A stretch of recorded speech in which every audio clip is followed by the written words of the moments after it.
Thanks, Eric.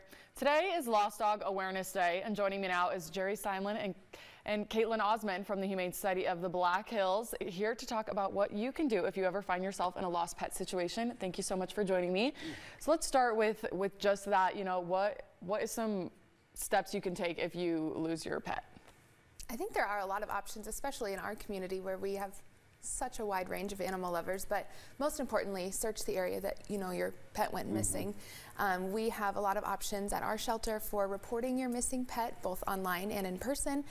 We're happy to walk anybody through our shelter that might be missing their pet, especially cats, because we get 2,000 cats a year, which is a lot. Yeah. So it could be at our shelter, and there are a lot of other ways to, find them. And similar to that, say you find a pet that's maybe not your animal, what do you do in that situation? Yeah, so go ahead, Jerry. I'd just like to say, if you approach a pet and it seems scared or afraid of you or aggressive, don't approach it. Call Animal Services, let them do it.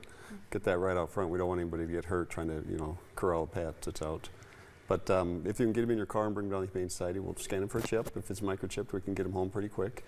If he's not, then it's a process. We have a 3-day hold, and hopefully the owners will come down and look for him. Yeah, all right. Well, those are some great tips. And, you talked about safety. How do you kind of go about safely approaching an animal or looking for an animal? I think it's important to always go slow, especially if it's your first time meeting an animal. Out in the field, they could be very scared, especially if they've been missing for hours or even days, and their conditions can deteriorate rapidly, so we don't know how they feel about us. It is always best to call Animal Services and enforcement, or if you don't have that in your area, call maybe the local sheriff's department and ask for tips. Again, we have a great community, lots of animal lovers. Social media is a really great place to get some help too. There's a local page that's very good about reuniting lost pets, so there's a lot of resources out there. And what are some ways you can kind of avoid losing your animal? What are some steps to take before these situations happen? Well, definitely keep them on a leash. There's a leash law in Rapid City. That's the easiest thing. Fenced-in backyard is good. Have them under some sort of control when you're out with your animal.